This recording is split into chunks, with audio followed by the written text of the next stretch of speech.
오늘 우리가 함께 나눌 이 욥기라는 이 책의 주인공은 욥입니다. 욥이요, 오늘 본문을 보니까 하나님께 답을 하고 있습니다. 2절부터 6절인데 한번 쉬운 성경으로 보겠습니다.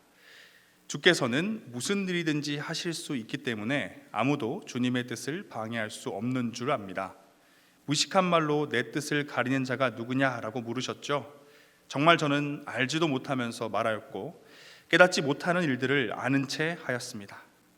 주님께서 들어라, 내가 말하겠다. 내가 묻겠으니 너는 대답하여라 라고 하셨죠. 주님에 대하여 귀로 듣기만 했는데 이제 저는 주를 눈으로 직접 보았습니다. 이제 제 자신을 경멸합니다. 그리고 티끌과 제 가운데 회개합니다. 이 말씀을 보면 지금 욥은 하나님에 대한 무언가를 깨달았다라는 걸 알 수 있습니다. 하나님은 무슨 일이든 하실 수 있는 분, 다시 말해 전능한 분, 그리고 하나님은 전능하시기에 그 누구도 그분의 뜻을 방해할 수 없다라고 욥은 말합니다. 계속해서 욥이 말하죠. 하나님, 저는 정말 알지도 못하면서 말했습니다. 깨닫지도 못하는 일을 아는 것처럼 말했습니다. 무식한 말로 하나님의 뜻을 가렸습니다. 하나님께서 저에게 말할 테니 들으라고 하셨죠. 물을 테니 답하라 하셨죠. 하나님, 이전에는 제가 하나님에 대해서 귀로만 들었는데 이제는 저는 하나님을 눈으로 직접 보았습니다. 과거의 저의 모습을 보면서 제 자신을 경멸합니다. 전심을 다해 하나님 앞에 회개합니다. 참고 형제 자매 여러분, 오늘 본문에 기록된 하나님을 향한 이 욥의 대답을 살펴보면 사실 지금 욥이 무슨 말을 하고 있는지 이해가 안 됩니다. 알 수 있는 것이 있다면 욥이 지금 무언가를 깨달았다 정도겠죠. 그런데 무엇을 깨달았는지, 그리고 그것을 어떻게 깨닫게 되었는지는 오늘 본문 말씀을 아무리 살펴봐도 사실 잘 이해가 안 됩니다. 본문의 내용과 그 내면에 담긴 의미를 이해하기 위해서는 오늘 본문 이전의 내용들을 살펴봐야 합니다. 사실 욥이라는 사람의 이야기가 기록된 이 욥기는 굉장히 유명한, 그래서 우리에게 낯설지 않은 책입니다. 욥기의 주인공 욥은 온전하고 정직하여 하나님을 경외하고 악을 떠나 살았지만 상상도 할 수 없는 큰 고난을 경험하게 됩니다. 욥은 어느 날 갑자기 종들을 통해서 그의 소유가 다른 사람들에게 빼앗겼다는 소식을 듣게 되죠. 재산을 잃었다는 소식의 충격이 사라지기도 전에 또 다른 종이 욥에게 달려와서 이번엔 욥의 자녀들이 죽음을 당했다고 이야기를 합니다. 그런데 욥의 고난은 여기서 끝나지 않았습니다. 시간이 흐른 어느 날 욥은 기와 조각으로 온몸을 긁어야 할 만큼 머리끝부터 발끝까지 온몸에 종기가 납니다. 재산을 잃고 자녀도 잃고 건강까지 잃은 욥, 이런 욥에게 그의 친구들이 위로하기 위해 찾아옵니다. 하지만 욥의 친구들은 아무런 도움이 되지 않습니다. 그들은 욥에게 많은 이야기를 했지만 결국 그들이 욥에게 했던 이야기는 욥, 지금 내가 겪고 있는 이 심각한 고난은 당신이 하나님 앞에 범한 죄 때문이다. 바로 이것이었습니다. 그러자 욥은 친구들을 향해서 그들의 이야기를 듣고 강하게 반박하죠. 그게 무슨 말이냐? 나는 온전하고 정직해서 하나님을 경외하고 악을 떠나 살아왔다. 하루아침에 재산과 자녀를 잃고 또 하루아침에 건강까지 잃은 욥의 그 고난이 여전한 가운데 너의 죄 때문에 지금 고난을 당한다는 친구들의 말과 나는 하나님 앞에 온전하며 정직하게 악을 떠나 살았다라는 욥의 말은 평행선을 달렸습니다. 욥기 3장부터 시작해서 37장까지 이어진 욥과 그의 친구들의 오랜 대화가 끝이 납니다. 그리고 38장부터 하나님께서 이제 욥에게 말씀하기 시작합니다. 38장 1절부터 3절인데요. 제가 읽어드리겠습니다. 그때 여호와께서 폭풍우 가운데서 욥에게 말씀하여 이르시되 무지한 말로 생각을 어둡게 하는 자가 누구냐? 너는 대장부처럼 허리를 묶고 내가 내게 묻는 것을 대답할지니라. 우리가 설교를 시작하면서 살펴봤던 오늘 본문에서 욥이 언급한 하나님의 말씀이 바로 여기에 나옵니다. 계속해서 하나님께서는 욥에게 질문을 이어가시는데요. 우주 만물이 어떻게 만들어졌는지, 만들어진 우주 만물은 또 어떻게 운행이 되며 그 안에 있는 수많은 생명들이 어떻게 다양한 삶의 방식을 취하며 살아가는지 질문하십니다. 그리고 이런 하나님의 질문에 욥의 대답은 다음과 같습니다. 욥기 40장 4절 5절입니다. 보소서, 나는 비쳐나오니 무엇이라 주께 대답하리이까? 손으로 내 입을 가릴 뿐이로소이다. 내가 한 번 말하였사온즉 다시는 더 대답하지 아니하겠나이다. 하나님께서는 계속해서 질문을 이어가십니다. 6절 7절입니다. 그때 여호와께서 폭풍우 가운데서 욥에게 일러 말씀하시되 너는 대장부처럼 허리를 묶고 내가 내게 묻겠으니 내게 대답할지니라. 하나님께서 욥에게 하나님 자신의 공의로우심 그리고 그분의 권능에 대한 질문을 이어가십니다. 8절 14절인데요. 내가 내 판단을 무시하여 자신을 옳게 여기고 나를 비난하느냐? 내가 하나님처럼 강하단 말이냐? 내 목소리가 청둥 같단 말이냐? 그렇다면 너는 이제 위엄과 탁월함으로 단장하고 영광과 위엄으로 옷을 입어라. 그리고 내 분노를 터뜨려 보아라. 거만한 자들을 모조리 낮추어 보아라. 교만한 자들을 찾아서 겸손하게 굴복시키고 악인들을 그 자리에서 짓밟아 보아라. 그들을 모두 흙 속에 묻어 저들의 얼굴을 무덤에 묻어라. 그렇게 하면 나도 내 힘이 너를 구원할 수 있다고 인정하겠다. 하나님의 계속된 질문과 그분의 말씀 앞에서 욥은 지금까지 한 번도 생각해보지 못했던, 그래서 깨닫지 못했던 하나님을 경험하게 됩니다. 그래서 오늘 본문 속 욥의 대답이 나온 거죠. 2절 6절 주께서는 무슨 일이든지 하실 수 있기 때문에 아무도 주의 뜻을 방해할 수 없는 줄 압니다. 무식한 말로 내 뜻을 가리는 자가 누구냐 물으셨죠. 정말 저는 알지도 못하면서 말했고 깨닫지도 못하는 일들을 아는 채 했습니다. 이게 무슨 의미입니까? 지금 자신에게 찾아온 고난 앞에서 하나님에 대해 그리고 그분의 행하심에 대해 친구들과 나눴던 수많은 이야기들, 죄를 지어서 너는 지금 형벌 받고 있는 것이다. 아니다, 나는 죄를 지은 적 없다. 그러면 도대체 나는 왜 고난 가운데 있는가? 라면서 하나님을 향해 울부짖고 항의했던 그 모든 이야기들, 그 이야기들이 얼마나 어리석은 이야기였는지, 그의 말 그대로 제대로 알지도 못하면서 깨닫지도 못하는 일들을 아는 채 했다라는 거죠. 욥이 또 뭐라고 고백합니까? 주님께서 들어라, 내가 말하겠다. 내가 묻겠으니 너는 대답하여라고 하셨죠. 주님에 대하여 귀로 듣기만 했는데 이제 저는 주를 눈으로 직접 보았습니다. 귀로 듣기만 했는데 이제 저는 주를 눈으로 직접 보았습니다. 욥이 실제로 하나님을 눈으로 본 것일까요? 아닙니다. 앞서 말씀드린 것 같이 욥은 하나님의 질문과 그분의 말씀 앞에서 하나님이 누구신지 제대로 알게 된 것입니다. 우리가 누구 혹은 무언가의 소리를 귀로 듣기만 할 때는 부분적으로 알게 되죠. 하지만 눈으로 누군가 혹은 그 무언가를 보게 되면 귀로 들을 때와는 비교할 수 없을 정도로 우리는 온전히 그리고 자세히 보고 알 수 있게 됩니다. 바로 이겁니다. 지금 욥은 하나님의 질문과 그의 말씀을 통해서 하나님에 대한 자신의 오해가 얼마나 컸는지, 하나님에 대한 자신의 지식이 얼마나 적었는지 깨달았으며 이젠 하나님이 누구신지 제대로 알게 되었다라는 겁니다. 그래서 그는 내가 듣기만 했지만 이제는 눈으로 본다라고 표현을 하는 거죠. 하나님이 누구신지 제대로 알게 된 후 욥의 반응은 전혀 예상치 못한 모습입니다. 이제 제 자신을 경멸합니다. 그리고 티끌과 제 가운데서 회개합니다. 여러분, 지금 욥의 이 고백이요, 어떤 상황입니까? 욥은 여전히 고난 가운데 있습니다. 그의 고난의 문제들 중 해결된 것은 단 하나도 없습니다. 재산을 잃고 자녀를 잃고 건강을 잃었던, 그를 인생의 가장 낮은 바닥으로 몰아넣었던 그 고난은 여전히 그의 삶 가운데 있었음에도 그는 이런 고백을 한 것입니다. 고난의 이유에 대해 하나님께 울부짖고 항의했던 그 욥이라는 사람은 어디 가고, 지금까지는 귀로 듣기만 했으며 하나님을 제대로 알지 못했는데 이제 하나님을 직접 눈으로 봤다며 하나님을 제대로 알게 되었다면서 겸손히 하나님 앞에 무릎을 꿇고 회개의 자리에 서 있습니다. 이어지는 말씀을 보면요, 이제 하나님께서는 욥의 친구들을 향해서 이야기를 하시는데요, 7절 8절입니다. 내가 너와 내 두 친구에게 노하나니 이는 너희가 나를 가리켜 말한 것이 내 종 욥의 말같이 옳지 못함이니라. 그런즉 너희는 수소 7 수장 7을 가지고 내 종 욥에게 가서 너희를 위하여 번제를 드리라. 내 종 욥이 너희를 위하여 기도할 것인즉 내가 그를 기쁘게 받으리니 너희가 우매한 만큼 너희에게 갚지 아니하리라. 이는 너희가 나를 가리켜 말한 것이 내 종 욥의 말같이 옳지 못함이라.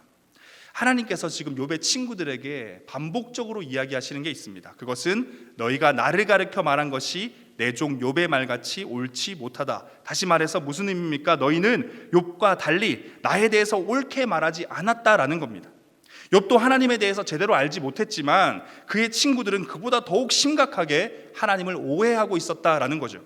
그래서 하나님께서는 욥의 친구들에게 욥을 찾아가 번제를 드려서 너희의 죄, 다시 말해 하나님을 제대로 알지 못했던 그 죄를 용서받으라라고 말씀하십니다. 그리고 욥의 친구들은 그 말씀에 순종하고 그래서 욥을 찾아갔고 욥은 그들을 위해 기도합니다. 장군 형제 자매 여러분, 욥기서 전체를 대략적으로 살펴보면서 오늘 본문의 말씀을 한번 들여다봤습니다. 그렇다면 오늘 본문의 주제는 무엇일까요? 오늘 본문을 관통하는 그 주제가 무엇일까요? 다시 말해 3장부터 37장까지 욥의 고난과 아픔 그리고 그의 친구들과 욥의 끊임없는 고민과 대화가 모두 끝난 후에 이어진 하나님의 쏟아지는 폭포수 같은 질문과 말씀을 통해서 욥은 도대체 무엇을 깨달은 걸까요? 그것은 바로 하나님을 아는 것입니다. 하나님을 제대로 아는 것입니다. 사실 욥기의 대부분을 차지하고 있는 내용은 욥과 그의 친구들의 대화입니다. 그 대화의 내용이 무엇인가요? 욥의 고난의 원인이 무엇인가를 찾는 거죠. 다시 말해서 고난의 원인을 찾고 그 고난을 해결하는 것, 이게 바로 욥과 욥의 친구들이 그토록 원했던 겁니다. 그런데 하나님께서는 욥과 그의 친구들에게 전혀 다른 것을 말씀하시죠. 앞서 살펴본 것 같이 38장부터 시작해서 41장까지 기록된 하나님의 말씀을 살펴보면 하나님께서는 고난의 원인을 찾고 그 원인을 제거하고 궁극적으로 고난에서 벗어나고자 했던 욥과 그의 친구들의 원함과는 달리 그것과는 전혀 상관없는 이야기를 하십니다. 온 우주 만물을 만드시고 운행하신 하나님, 전능하시며 공의로우신 하나님, 그 하나님께서는 욥에게 자신이 어떤 존재인지를 계속해서 설명하시죠. 그런데 하나님이 누구신지에 대한 그분의 말씀이 끝나자 욥이 하나님이 어떤 존재이신지를 깨닫게 되자 욥은 전혀 예상하지 못한 반응을 보입니다. 고난의 문제가 전혀 해결되지 않은 상황임에도 더 이상 자신의 고난에 대해 이야기하지 않고 하나님이 누구신지에 대해 고백을 이어갑니다. 그리고 자신이 하나님을 얼마나 오해했는지 고백하면서 회개의 자리에 서기까지 합니다. 사랑하는 창공 모든 형제 자매 여러분, 우리 앞에 놓여있는 이 욥기라는 책은 단순히 욥이라는 한 사람의 인생, 기구했던 그의 인생을 기록한 눈물과 고통의 책이 아닙니다. 욥기는 이 땅의 모든 인생에게 삶의 경주를 달려갈 때 반드시 갖춰야 하는 필수품이 무엇인지를 보여주는 책입니다. 제가 지난 2월부터 3월까지 우리 창공의 형제 자매들과 1:1 신방을 하면서요, 여러 가지 삶의 상황을 듣고 기도 제목들을 나눴습니다. 제가 2개월 정도 신방의 시간을 보내면서 깨닫게 된 게 있습니다. 사실 잊고 있었다라는 표현이 더 맞는데요, 그것은 그 어떤 삶도 쉬운 삶은 없다라는 겁니다. 물론 어떤 형제 자매들은요, 제가 감히 어떤 말로 입을 떼야 될지 모른 채 그냥 눈물만 흘릴 수밖에 없는 그런 고난 가운데 있는 형제 자매들도 있었습니다. 하지만 그렇다고 다른 형제 자매들의 인생은 쉽고 편하기만 하냐? 전혀 그렇지 않았습니다. 창공 형제 자매 여러분, 그렇지 않길 원하지만 우리 인생은 끝없는 고난의 연속입니다. 그리고 고난의 절대적 크기가 어떠하든 우리에게 고난이 닥쳐오면 그 속에서 우리가 경험하는 고통과 아픔은 이루 말할 수 없습니다. 하나님께서 욥기라는 한 사람의 인생을 통해 그의 인생의 한 부분을 기록해둔 이 욥기서를 통해 우리가 고난의 길 같은 인생을 살아갈 때 우리에게 필요한 것이 무엇인지 지금 우리에게 말씀하고 계십니다. 그것은 욥의 고백인데요, 이제는 눈으로 주를 배움나이다. 깊은 고난의 골짜기를 걷고 있던 욥에게 하나님께서는 고난의 해결사로 혹은 위로자로 등장하지 않으셨습니다. 대신 하나님께서는 자신이 누군지를 욥에게 말씀하셨습니다. 하나님 그분이 얼마나 큰 능력을 가지고 계신지, 얼마나 지혜가 뛰어나신지, 또 얼마나 정의로우시며 거룩하신지, 그리고 얼마나 신실하며 한없는 사랑으로 그를 품고 계신지 욥에게 말씀하셨습니다. 그리고 마침내 욥이 하나님이 누구신지 제대로 깨닫게 되자 그의 시선은 그가 걷고 있던, 그의 인생을 송두리째 흔들고 있던 그 고난의 골짜기가 아니라 그를 이름으로 아시며 그의 머리카락 숱까지도 아시는, 그와 평생토록 함께 하실 한없는 사랑의 하나님, 그 하나님을 바라보기 시작합니다. 사랑하는 창공의 모든 형제 자매 여러분, 오늘 본문 속 욥이 그랬던 것처럼 우리도 하나님을 눈으로 보길 원합니다. 듣기만 하는 하나님이 아니라 하나님을 나의 눈으로 봐야 합니다. 하나님을 알아야 한다는 거죠. 하나님을 제대로 알아야 한다라는 겁니다. 지금 우리에게 필요한 건 바로 이것입니다. 만약 누군가가 여러분에게 내가 믿는 하나님, 매주일마다 예배 드린다고 하는 그 하나님이 누구냐라고 질문한다면 여러분은 어떤 대답을 하시겠습니까? 우리 앞에 놓여 있는 이 성경, 여러분들 앞에 놓여 있는 이 두꺼운 성경은요, 하나님이 누구신지에 대해 적어 놓은 책입니다. 그리고 그분이 누구고 그분이 무엇을 하셨는지에 대한 기록이 담긴 책입니다. 하나님께서는 이렇게 두꺼운 책을 통해 하나님 자신이 누군지 말씀하고 계시는데, 정작 우리는 하나님이 누군지 설명하는데 1분도 걸리지 않습니다. 아니요, 어쩌면 30초도 걸리지 않을지 모릅니다. 우리가 지금 이 예배 자리에 나온 이유, 우리의 물질과 시간과 힘을 내어드리는 그 대상, 우리가 믿는다 고백하는 그 대상이 바로 그 하나님 아닌가요? 적잖은 시간 동안, 어떤 지체는 평생 동안 하나님을 예배하고 찬양하며 그분을 향한 사랑의 고백을, 믿음의 고백을 했는데 정작 우리는 하나님에 대해 아는 게 없습니다. 1년 전이나 3년 전이나 5년 전에 알고 있던 그 하나님과 지금 알고 있는 하나님에 대해 큰 차이가 없다라는 거죠. 여러분, 어쩌면 우리는 하나님이 누구신지보다 하나님이 날 도와줄지, 하나님이 날 위로해 줄지가 더 중요한지도 모릅니다. 하나님께 도움을 구하고 하나님으로부터 위로를 얻는 것 물론 중요하죠. 하나님이 아닌 것에 도움을 구하고 위로를 얻는 것보다 훨씬 좋은 모습입니다. 그런데 문제는 거기서 멈춘다라는 거죠. 내가 도움을 구하는 그분, 의지하고자 하는 그분, 그 하나님이 누구신지에 대해서는 관심 없는 것, 어쩌면 지금 우리의 신앙은 거기에 멈춰 있을지도 모릅니다. 창공 형제 자매 여러분, 하나님은 고난의 골짜기에서 날 구원하는 분이시고 고난의 골짜기에서 나의 눈물을 닦아주시는 분이시다. 하나님에 대한 정의가 여기서 멈춰 있다면 우리는 아직 하나님을 제대로 알지 못하는 것입니다. 여러분, 예수님께서 이 땅에 오셔서 그분의 사셨던 그 삶을 살펴보면요, 고난과 고통 가운데 있던 자들을 위로하고 치유하는 놀라운 일을 하십니다. 도우시고 위로하셨죠. 그런데 예수님께서 정말 중점을 두셨던 일, 바로 그것은 자신이 누군지를 설명하는 거였습니다.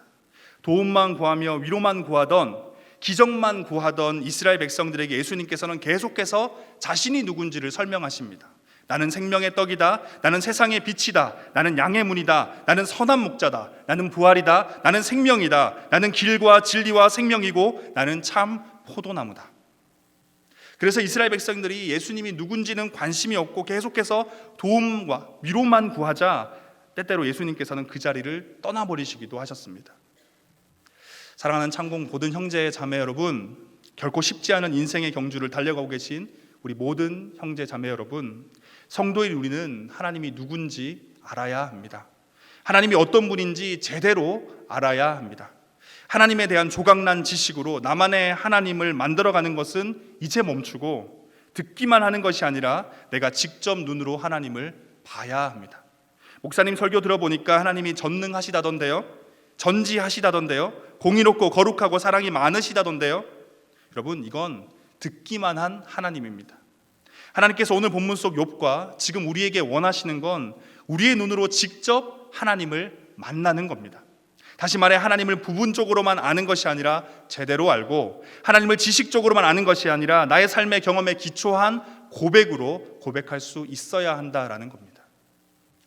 창공 형제 자매 여러분, 하나님을 알고 싶다고 듣기만 하는 것이 아니라 이젠 직접 눈으로 하나님을 보고 싶다고, 하나님을 제대로 알기 원한다고 기도합시다. 그리고 말씀을 읽으시면서요, 그 가운데서 하나님을 발견하길 간절히 축복합니다.